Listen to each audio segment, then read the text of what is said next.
Friends, welcome to our channel Easy Abiatrix. இன்னைக்கு இந்த வீடியோல third method of solving system of linear equations, அதாவது Gaussian elimination method பத்தி discuss பண்ண போறோம். So first two videosல நம்ம first two methods, அதாவது matrix inversion methodum Cramer's rule use பண்ணி எப்படி சால்வ் பண்றதுங்கிறதையும் நம்ம டீடைலா டிஸ்கஸ் பண்ணோம். அதுக்கான வீடியோ நீங்க பார்க்கல அப்படின்னா நான் மேலே கொடுக்குற லிங்கை கிளிக் பண்ணி அந்த வீடியோ நீங்கள் வாட்ச் பண்ணிட்டு இந்த வீடியோ கண்டினியூ பண்ணுங்க, இன்னும் கிளாரிட்டியாக உங்களுக்கு புரியும். ஓகேங்களா? ஸோ இந்த மெத்தட் மற்ற ரெண்டு மெத்தடையும் கம்பேர் பண்ணும்போது பெஸ்ட் மெத்தட். ஏன்னா ஈவன் தோ இந்த மேட்ரிக்ஸ் சிங்குலர் மேட்ரிக்ஸாக இருந்தாலுமே காசியன் எலிமினேஷன் மெத்தட் யூஸ் பண்ணி சால்வ் பண்ணலாம்.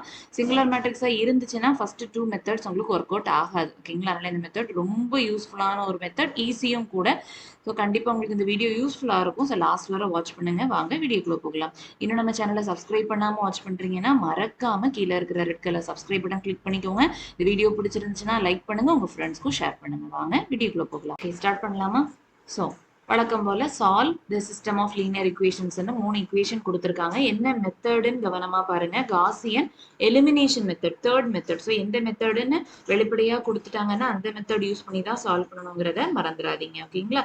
எந்த மெத்தடுமே மென்ஷன் பண்ணல. ஏதாவது வேர்ட் ப்ராப்ளம் கேட்குறாங்கன்னா நம்ம சாய்ஸ் தான். 3 மெத்தட்ல உங்களுக்கு எது கம்ஃபர்டபுளான ஈஸியான மெத்தடு நீங்க ஃபீல் பண்றீங்களோ அந்த மெத்தடை நீங்க ஃபாலோ பண்ணிக்கலாம். ஆல்ரெடி சொன்ன மாதிரி சப்போஸ் உங்களுக்கு டிட்டர்மினன்ட், அதாவது அந்த மேட்ரிக்ஸோட டிட்டர்மினன்ட் உங்களுக்கு 0 ஆயிடுச்சுன்னா அது சிங்குலர் மேட்ரிக்ஸா இருக்கு அப்படின்னு அர்த்தம். சிங்குலர் மேட்ரிக்ஸ்க்கு ஃபர்ஸ்ட் டூ மெத்தட்ஸ் கண்டிப்பா ஒர்க் அவுட் ஆகாது.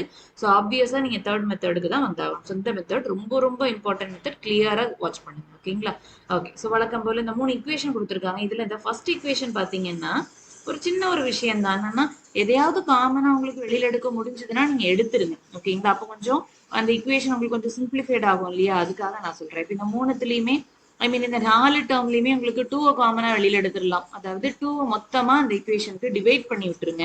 அப்ப என்ன ஆகும்? 2x/2னா உங்களுக்கு x ஆகுமா? அதுக்கு பிறகு 4y/2னா 2y ஆயிருமா? 6z 2ஆல டிவைட் பண்ணா 3z ஆகும். 2ஆல டிவைட் பண்ணா 11 ஆகும். ஸோ இந்த இக்குவேஷனை நீங்க கன்சிடர் பண்ணுங்க ஃபியூச்சருக்கு. ஓகேங்களா? ஏன்னா இன்னும் கொஞ்சம் சிம்பிளிஃபைட் ஆகும் இல்லையா? அதுக்காக. அதுக்கு பிறகு செகண்ட் இக்குவேஷன்ல எதையும் காமனா எடுக்க முடியாது. ஸோ அதை அப்படியே எழுதிக்கோங்க.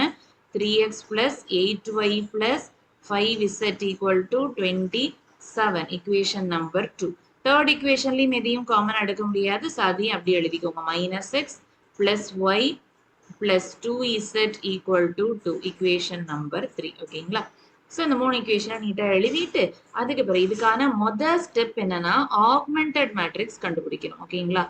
ஆக்மெண்டட் மேட்ரிக்ஸ் இது ஆல்ரெடி நம்ம காஸ் ஜோர்டன் மெத்தட்ல இந்த வாரத்தையும் நான் யூஸ் பண்ணியிருப்பேன். அந்த இடத்துல ஆக்மெண்டட் மேட்ரிக்ஸ் எந்த மாதிரி வந்திருக்கும்னா a பார் I2 அல்லது a பார் I3 அந்த மாதிரி நம்ம கண்டுபிடிச்சிருப்போம் இல்லைங்களா? இங்க ஆக்மெண்டட் மேட்ரிக்ஸ் என்ன கண்டுபிடிக்கணும்னா a பார் b கண்டுபிடிக்கணும். நான் ஆல்ரெடி நம்ம மேட்ரிக்ஸ் இன்வர்ஷன் மெத்தட்ல பார்த்தோம். ஏனா என்ன பீனா என்னன்னு பார்த்தோம். ஏனா என்னது நமக்கு கோஎஃபிஷியன்ட் மேட்ரிக்ஸ். கரெக்டா? ஏனா coefficient matrix, Beena constant matrix. அதாவது அந்த ரைட் ஹேண்ட் சைட்ல இருக்கிற நம்பர்ஸை காலம் மேட்ரிக்ஸா போட்டீங்கன்னா அதுதான் பி மேட்ரிக்ஸ். கரெக்டா இல்லையா? ஓகேங்களா? சோ இதுதான் இந்த ஆக்மெண்டட் மேட்ரிக்ஸை முதல்ல கண்டுபிடிக்கணும். ஓகேங்களா? சோ இது எப்படி எழுதணும்னு பாருங்க. a பார் b, ஓகேவா? a bar b augmented matrix a bar b equal to அந்த மேட்ரிக்ஸ் சிம்பிள் போட்டுக்கோங்க. ஏனானது கோஎஃபிஷியன்ட் மேட்ரிக்ஸ் இல்லைங்களா? சோ அந்த கோஎஃபிஷியன்ட்ஸ் அப்படியே எழுதிக்கோங்க. இதுல பாத்தீங்கன்னா x கோஎஃபிஷியன்ட் ஆனது 1, அதே மாதிரி 2 3, கரெக்டா?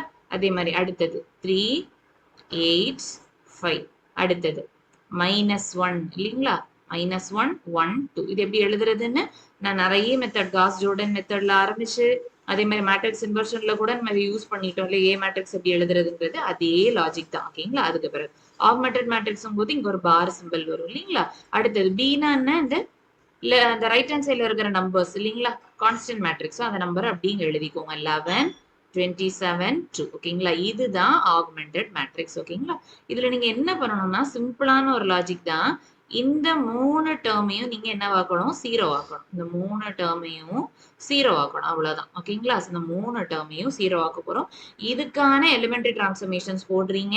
ஸோ ஒன்ஸ் அது 0 ஆயிடுச்சு, அதாவது இந்த 3 எலிமெண்ட்டுமே 0 ஆயிடுச்சுங்கும் போது இக்குவேஷன் ஃப்ரேம் பண்ணி பேக் சப்ஸ்டிடியூஷன் மெத்தட் யூஸ் பண்ணி சால்வ் பண்றீங்க. அவ்வளவுதான். ஈஸி தான். இந்த டிரான்ஸ்ஃபர்மேஷன் எழுதுறதா விஷயம். 2 டிரான்ஸ்ஃபர்மேஷன், அவ்வளவுதான். இல்ல இன்னொரு விஷயம் நான் சொல்றேன். இந்த ஃபர்ஸ்ட் எலிமெண்ட் இருக்கு இல்லீங்களா? எப்பவுமே ஒரு எலிமெண்டரி டிரான்ஸ்ஃபர்மேஷன் அப்ளை பண்ண போறோம் அப்படின்னா, ஃபர்ஸ்ட் ரோல ஃபர்ஸ்ட் எலிமெண்ட் எப்பவுமே 1 இருக்கணும்னு என்ஷூர் பண்ணிக்கோங்க. ஏன்னா 1 இருந்ததுன்னா டிரான்ஸ்ஃபர்மேஷன் போடும்போது உங்களுக்கு ஈஸியா இருக்கும். ஏன்னா ஃபர்ஸ்ட் ரோவ ஃபர்ஸ்ட் எலமெண்ட்ட ரெஃபரன்ஸா வச்சு தான் நீங்க டிரான்ஸ்ஃபர்மேஷன் எழுத போறீங்க இல்லீங்களா? அதனால நீங்க இப்படி போடும்போது அதாவது ஃபர்ஸ்ட் ரோல ஃபர்ஸ்ட் எலிமெண்ட் 1 இருக்கும்போது டிரான்ஸ்ஃபர்மேஷன் அப்ளை பண்றது ஈஸியா இருக்கும். ஓகேங்களா? அதுக்காக இன்கேஸ் இது 1 இல்லங்கிற பட்சத்துல வேற ஏதாவது ஒரு ரோவை எக்ஸ்சேஞ்ச் பண்ணி 1 ஆக்கலாமான்னு ட்ரை பண்ணுங்க. அப்படி இன்டர்சேஞ்ச் பண்ணி 1 ஆகும் அப்படின்னா அது இன்டர்சேஞ்ச் பண்ணிக்கோங்க. ஓகேங்களா? எனக்கு சில ப்ராப்ளம்ஸ் அப்படியே அமையும். பட் நமக்கு இந்த ப்ராப்ளம்ல பை லக் உங்களுக்கு ஃபர்ஸ்ட் எலிமெண்ட் ஆல்ரெடி 1 ஆகிடுச்சு. ஸோ பிரச்சனை இல்லை. ஓகேங்களா? ஸோ அப்படியே நீங்க ஸ்டார்ட் பண்ணலாம் ப்ரொசீஜர். ஓகேங்களா? ஸோ வழக்கம் போல இந்த இந்த எலிமெண்ட் 1 இந்த எலிமெண்ட் 0 ஆகணும். இந்த எலிமெண்ட் 0 ஆகணும். அதுக்கு பிறகு இந்த எலிமெண்ட் 0 ஆகணும். கரெக்டா? ஓகே. ஸோ அதுக்கான டிரான்ஸ்ஃபர்மேஷன் அப்ளை பண்ண போறோம். ஓகே. ஸோ பாத்தீங்கன்னா R2 செகண்ட் ரோ இல்லைங்களா? R2 implies R2னா இந்த 3 ஃபோக்கஸ் பண்ணுங்க. ஓகேங்களா? இந்த 3 0 ஆகணும்னா இந்த ஃபர்ஸ்ட் ரோல இருக்கிற இந்த 1 கூட 3 மல்டிப்ளை பண்ணி ஜஸ்ட் சப்ராக்ட் பண்ணிட்டா 0 ஆயிரும் இல்லைங்களா? கரெக்டா? அந்த டிரான்ஸ்ஃபர்மேஷன் தான் அப்ளை பண்ண போறோம். ஓகேங்களா? அப்ப R2 implies R2 minus 3 R1. ஓகேங்களா? அதே மாதிரி இந்த R3 செக் பண்ணுங்க. இந்த R3ல என்ன இருக்கு? -1 இருக்கு. R1ல 1 இருக்கு. ஏன்னா R1 ரெஃபரன்ஸ் வச்சு தான் டிரான்ஸ்ஃபர்மேஷன் போட போறீங்க இல்லீங்களா? அப்போ இந்த -1 எப்போ 0 ஆகும்? இந்த 1 கூட ஜஸ்ட் ஆட் பண்ணிட்டாலே 0 ஆயிரும். கரெக்ட்டா இல்லையா? அப்ப ஜஸ்ட் அடிஷன் அவ்வளவுதான். அப்ப R3 implies R3 plus R1 அவ்வளவுதான். ஓகேங்களா? சோ இந்த டிரான்ஸ்ஃபர்மேஷன் போட்டுட்டீங்கன்னா அதுவும் 0 ஆயிரும். ஓகேவா? புரியுதா? ஓகே. சோ அந்த டிரான்ஸ்ஃபர்மேஷன் போட்டு நம்ம இங்க எழுத போறோம். ஓகேவா? சோ மேட்ரிக்ஸ் சிம்பிள் போட்டுட்டு ஃபர்ஸ்ட் ரோல எந்த சேஞ்சும் நம்ம பண்ணல. சோ 1 2 3 பார் போட்டு 11 போட்டுக்கோங்க. அதுக்கு பிறகு இந்த செகண்ட் ரோ பாத்தீங்கன்னா 3 மைனஸ் கரெக்டா இந்த டிரான்ஸ்ஃபர்மேஷன் தானே? R2 என்னது 3 கரெக்டா? So 3 minus 3 into 1 again 3 3 minus 3 0. So அதுக்காக தான் அது போட்டோம். So obviousா அது 0 தான் வரும். அடுத்த எலிமெண்ட்ஸ் 8 கரெக்டா? இது போட்டீங்கன்னா என்ன வரும்? 8 minus 3 into ஃபர்ஸ்ட் ரோல உள்ள எலிமெண்ட் 2 இல்லையா? 8 minus 6ங்கும் போது 2 வரும்.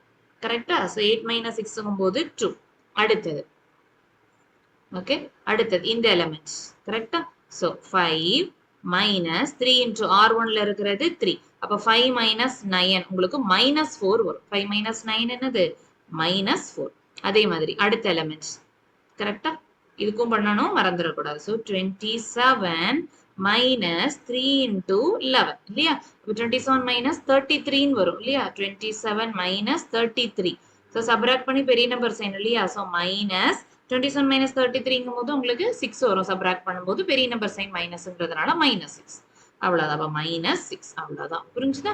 அடுத்தது தேர்ட் ரோ. இப்ப தேர்ட் ரோ மட்டும் ஃபோக்கஸ் பண்ணுங்க. நான் ஆல்ரெடி சொன்ன மாதிரி இந்த எலிமெண்ட் ஆப்வியஸா உங்களுக்கு 0 தான் ஆகும். ஏன்னா இது ரெண்டுத்தையும் நீங்க ஆட் தான் பண்ணுவீங்க. ஆட் பண்ணும்போது 0 ஆகுற பட்சத்துல தான் நீங்க அந்த டிரான்ஸ்ஃபர்மேஷனே போட்டீங்க இல்லையா? சோ ஆப்வியஸா அது 0 தான் ஆகும். சோ ஜஸ்ட் அடிஷன் அவ்வளவுதான்.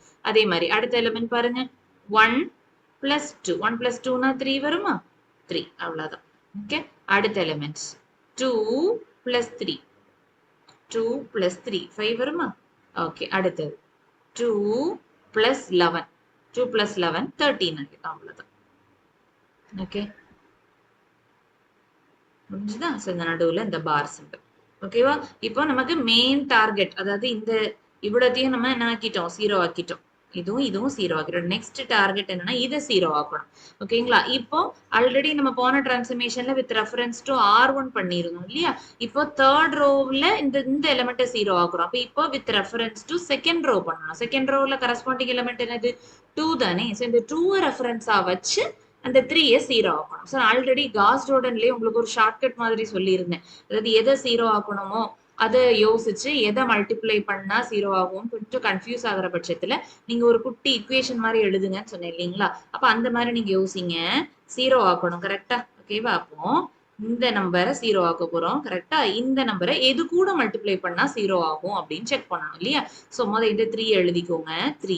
அதுக்கு பிறகு இது ரெஃபரன்ஸ் வச்சு தானே நீங்க சால்வ் பண்ண போறீங்க. இது ரெண்டுமே சேம் சைன். அப்ப நான் ஆல்ரெடி சொல்லியிருக்கேன் சேம் சைனா சப்ராக்ட். ஏன்னா சப்ராக்ட் பண்ணாதான் 0 ஆகும் இல்லையா? இப்போ மைனஸ் இந்த 2 கூட கரஸ்பாண்டிங் எலிமெண்ட் 2 தானே 2 கூட எதை மல்டிப்ளை பண்ணா 0 ஆகும் இல்லையா அது எதைங்கிறது தெரியாது அதை எக்ஸ்ன்னு எடுத்துக்கோங்க அந்த அன்னோனை எக்ஸ்ன்னு எடுத்துக்கோங்க புரியுதா இப்ப எக்ஸை கண்டுபிடிச்சிட்டீங்கன்னா டிரான்ஸ்ஃபர்மேஷன் போட்டுடலாம் ஓகேவா இப்ப இந்த -2x இங்க வந்துச்சுன்னா +2x ஆகுமா அப்ப 2x ஈக்குவல் டு 3 வரும் x ஈக்குவல் டு 3/2ன்னு வரும் அவ்வளவுதான் புரிஞ்சுதா ஓகே சோ இதுதான் அந்த டிரான்ஸ்ஃபர்மேஷன் எழுத போற ஸ்டெப் ஓகேவா ஓகே சோ இத பேஸ் பண்ணி நீங்க இந்த இடத்துல எழுதிக்கோங்க சரிங்களா ஓகே சொல்லுங்க R3 implies okay 3ங்கிறது R3 element தானே அப்ப R3 அடுத்தது மைனஸ் இருக்கா மைனஸ் அடுத்தது 2ங்கிறது R2 ல எலிமெண்ட் இல்லீங்களா அதே மாதிரி எது கூட x கூட x கண்டுபிடிச்சிட்டோம்ல சோ அத டைரக்டா போட்டுறலாம் நீங்க 3/2 into எது கூட மல்டிப்ளை பண்ணோம் 2 னா R2 ல உள்ள elements second row so 3/2 into R இப்படிதான் அந்த டிரான்ஸ்ஃபர்மேஷன் கண்டுபிடிக்கும் ஓகேங்களா சோ இதுக்காக தான் நான் காஸ் ஜோர்டன்ல இந்த இந்த ஷார்ட்கட் மாதிரி நான் சொல்லியிருப்பேன் ஏன்னா எல்லா நம்பருக்குமே டக்குன்னு நீங்க டிரான்ஸ்ஃபர்மேஷன் போட முடியாது எதை மல்டிப்ளை பண்ணா 0 ஆகும்னு உங்களுக்கு கன்ஃபியூஷன் இருக்கிற பட்சத்துல இந்த மாதிரி நீங்க போடுங்க உங்களுக்கு கொஞ்சம் ஈஸியா இருக்கும் ஓகேங்களா இது உங்களுக்கு புரிஞ்சிருக்கும்னு நினைக்கிறேன் இந்த 3 தான் நீங்க 0 ஆகணும் அப்ப 0 ஈக்குவல் டு இந்த 3 கரெக்டா அந்த 3 எழுதிக்கோங்க எது கூட மல்டிப்ளை பண்ணணும் 2 கூட மல்டிப்ளை பண்ணணும் எந்த நம்பரை மல்டிப்ளை பண்ணணும் தெரியாது கரெக்டா அதே மாதிரி சேம் சைன் சப்ராக்ட் 2 கூட சோ 2 இன்டு எந்த நம்பர்னு தெரியாதுல்ல அதுதான் எக்ஸ்ன்னு போட்டிருக்கோம் இந்த எக்ஸை கண்டுபிடிச்சிட்டு இதை ரெஃபரன்ஸா வச்சு டிரான்ஸ்ஃபர்மேஷன் எழுதிருங்க ஓகேவா 0ன்னா என்னது இதுதானே 0 ஆக்குறோம் அதுதான் R3 so R3 implies 3 comes under R3 இல்லையா அப்ப R3 மைனஸ் எக்ஸ் கண்டுபிடிச்சிட்டோமா 3/2 இன்டு இந்த 2ங்கிறது செகண்ட் ரோலோட எலிமெண்ட் இல்லையா அப்ப R2 இப்படிதான் டிரான்ஸ்ஃபர்மேஷன் போடணும் ஓகேவா பாயிண்ட் புரியுதா ஓகே சோ இப்போ நீங்க இந்த கால்குலேஷனை ஸ்டார்ட் பண்ணிட்டா போதும் ஓகேவா சோ ஃபர்ஸ்ட் ரோ செகண்ட் ரோல எந்த மாற்றமும் இல்லை இல்லையா சோ அதை அப்படி நீங்க எழுதிக்கோங்க ஓகே சோ இந்த இடத்துல எழுதிக்கிறேன் சோ ஃபர்ஸ்ட் ரோல எந்த சேஞ்சுமே இல்லை அப்போ 1 2 3 11 செகண்ட் ரோலயுமே எந்த சேஞ்சுமே இல்லை 0 2 -4 -6 தேர்ட் ரோல தான் சேஞ்ச் ஆகும் சோ இதுல பாத்தீங்கன்னா 0 -3/2 into 0 ஆப்வியஸா 0 தான் வரும் சோ இதுல நீங்க என்ன பண்ணாலும் இந்த டேர்ம் உங்களுக்கு மாறாது அதனாலதான் மொதல் இது ரெண்டுத்தையுமே எப்பவுமே 0 ஆக்கிடுவாங்க புரியுதா ஓகே சோ அதுக்கு பிறகு இந்த இடத்துல பாருங்க இந்த இடத்துல ஆல்ரெடி நம்ம 0 ஆக்குறதுக்கு தான் இந்த வேலையே பண்ணோம் நீங்க எனிவே நீங்க செக் கூட பண்ணி பாத்துக்கோங்க R3 னா என்ன 3 தானே 3 -3/2 into R2 னா என்னது கரஸ்பாண்டிங் R2 2 கரெக்டா அந்த 2 கட் ஆயிருமா 3 - 3 0 தானே வரும் அதுக்கு தக்கனதான் நம்ம டிரான்ஸ்ஃபர்மேஷனே போட்டோம் புரியுதா உங்களுக்கு சோ இது 0 மீதி இந்த ரெண்டு எலிமெண்ட்டையும் தான் பொறுமையா கண்டுபிடிக்கணும் ஓகேவா ஏன்னா கால்குலேஷன் வருது ஓகேங்களா சோ இந்த எலிமெண்ட் பாருங்க 5 minus 3/2 into R2 corresponding R2 என்னது -4 தானே so -4 போட்டுக்கோங்க இப்ப கட் ஆயிருமா 1 2 is 2 2 2s are 4 வருமா அதுக்கு பிறகு மீதி என்னெல்லாம் எலிமெண்ட் இருக்கு 5 மைனஸ் மைனஸ் பிளஸ் ஆயிருமா 3 2s are 6 5 plus 6 னா உங்களுக்கு 11 வரும் அவ்வளவுதான் இந்த 11 தான் இதுக்கான ஆன்சர் இந்த இடத்துக்கான ஆன்சர் ஓகேவா அடுத்தது இந்த எலிமெண்ட்ஸ் ஓகேவா பொறுமையா பண்ணணும் 13 minus 3/2 into R2 என்னது -6 இல்லையா -6 கட் பண்ணிக்கோ 1 2 is 2 3 2s are 6 இல்லையா அடுத்த ஸ்டெப்ல 13 மைனஸ் மைனஸ் பிளஸ் ஆயிருமா பிளஸ் 3 3s are 9 13 plus 9 22 ன்னு வரும் ஓகேவா அதுதான் இந்த ஸ்டெப்கான ஆன்சர் புரியுதா ஓகேவா இப்போ நடுவுல இந்த பார் சிம்பிள் போட்டுக்கோங்க அவ்வளவுதான் புரியுதா முடிஞ்சு ஓகே சோ இதுதான் a bar b in echelon form இப்போ echelon formக்கு மாறிடுச்சு தெரியுதா a bar b echelon formக்கு மாறிடுச்சு இல்ல கரெக்ட்டா இந்த ட்ரையாங்கிள் ஷேப்ல இருக்கிற எலிமெண்ட்ஸ் எல்லாமே 0 ஆகிடுச்சு சோ இதுக்காக தான் நம்ம இவ்வளவு டிரான்ஸ்ஃபர்மேஷன்ஸ் எல்லாம் போட்டு கொண்டு வந்தோம் இந்த இடத்துல நீங்க ஈக்குவேஷன்ஸ் எழுதிக்கலாம் ஈக்குவேஷன் எழுதுறதும் ஈஸி தான் இது x த்ரோ இது y த்ரோ இது z த்ரோ இது உங்களுக்கு கான்ஸ்டன்ட் காலம் இல்லீங்களா இத வச்சு ஈக்குவேஷன் எழுதுறீங்க எப்படி எழுதுறதுன்னு பாருங்க நான் ரிவர்ஸ்ல இருந்து எழுதுறேன் அது உங்களுக்கு கொஞ்சம் ஈஸியா இருக்கும் ஏன்னா இந்த மெத்தடுக்கு இன்னொரு பேரே method of back substitution so பின்னாடியில இருந்தே நீங்க ஈக்குவேஷன் எழுதுங்க இன்னும் உங்களுக்கு கம்ஃபர்டபுளா இருக்கும் சரிங்களா இப்போ இந்த இடத்துல எக்ஸும் 0 ஒய்யும் 0 சோ நீங்க இதை எழுத வேண்டாம் இல்லீங்களா இசட் உங்களுக்கு 11 இல்லீங்களா இப்போ இது எப்படி எழுதணும் 11 இசட் ஈக்குவல் டு 22 ன்னு எழுதணும் புரியுதா ஓகேவா எப்படி எழுதணும் 11 இசட் ஈக்குவல் டு இந்த சைடு இருக்கிற நம்பர் புரியுதா 11z ஈக்குவல் டு இந்த சைடுல இருக்கிற நம்பர் 22 புரியுதா இதுல இருந்து நீங்க z கண்டுபிடிச்சிடலாம் இல்லையா ஓகேவா therefore z equal to 22 by 11 1 11 is 11 2 11s are 22 z க்கு ஆன்சர் 2 வந்துருச்சா ஓகே இதுக்கு இதே மாதிரி மறுபடியும் ஒரு பேக் சப்ஸ்டிடியூஷன் இங்க பாருங்க இந்த இடத்துல x இல்ல y என்னது 2 z என்னது -4 கரெக்ட்டா அப்ப இது எப்படி எழுதுவீங்க இந்த ஈக்குவேஷனை 2y minus 4z equal to minus 6 எழுதலாமா ஓகேவா சோ அதான் இங்க எழுத போறீங்க 2y minus 4z equal to minus 6 இதுலயே நான் இன்னொரு விஷயமும் சொல்றேன்னா இதுல மொத்தத்திலேயே நீங்க 2 வெளியில எடுத்துடலாமா அப்ப y minus 2z equal to minus 6 y minus 2z equal to minus 6 divided by இந்த மல்டிப்ளைல இருக்கிற 2 வந்தனா டிவைட் ஆயிருமா 1 2 is 2 3 2s are 6 அப்போ y minus 2z equal to minus 3 இப்படி எழுதிட்டு கூட இப்போ நீங்க இந்த z கண்டுபிடிச்சு வச்சிருக்கோம்ல அதை இங்க சப்ஸ்டிட்யூட் பண்ணுங்க அவ்வளவுதான் y minus 2 into z ஓட value 2 equal to minus 3 y minus 4 equal to minus 3 அப்போ y equal to minus 3 minus 4 அங்க போச்சுன்னா plus 4 ஆகும் y equal to plus 1 அவ்வளவுதான் புரியுதா ஓகேவா இதான் பேக் சப்ஸ்டிடியூஷன் சொல்லுவாங்க இன்னும் ஃபர்ஸ்ட் ரோ இருக்கு இல்லையா பெண்டிங் கரெக்ட்டா ஃபர்ஸ்ட் ரோ எப்படி எழுதுவீங்க இங்க x உம் இருக்கு y உம் இருக்கு z உம் இருக்கு கரெக்ட்டா அது எப்படி எழுதுவீங்க 1 into x that is x plus அடுத்தது 2 into y that is 2y plus அடுத்தது 3 into z that is 3z equal to 11 இப்படி எழுதலாமா ஓகேவா சோ அததான் நெக்ஸ்ட் சால்வ் பண்ண போறீங்க x plus 2y plus 3z equal to 11 உங்களுக்கு y உம் தெரியும் z உம் தெரியும் இப்ப சப்ஸ்டிட்யூட் பண்ணிட்டா x ரெடி 2 into y ஓட வேல்யூ 1 3 into z ஓட value 2 equal to 11 x plus 2 1s are 2 3 2s are 6 equal to 11 2 plus 6 8 equal to 11 x equal to plus 8 இங்க வந்துச்சுன்னா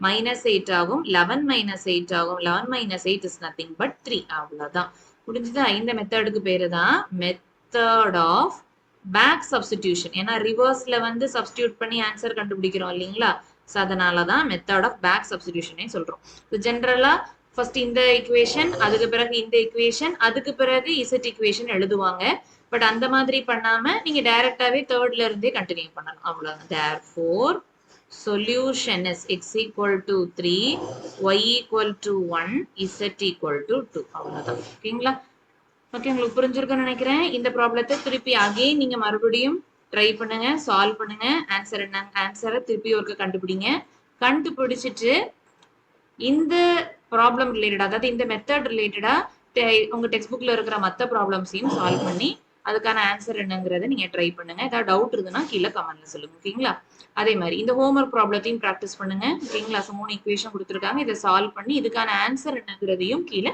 comment பண்ணுங்க ஓகேங்களா கண்டிப்பா அந்த வீடியோ உங்களுக்கு யூஸ்ஃபுல்லா இருக்கும்னு நினைக்கிறேன் யூஸ்ஃபுல்லா இருந்ததுன்னா அந்த வீடியோக்கு ஒரு லைக் போடுங்க மறக்காம நம்ம சேனலை சப்ஸ்கிரைப் பண்ணுங்க உங்க ஃப்ரெண்ட்ஸுக்கும் இந்த வீடியோவை ஷேர் பண்ணுங்க இன்னொரு இன்ஃபர்மேட்டிவான வீடியோல மீட் பண்ணலாம் அது வரைக்கும் தேங்க்யூ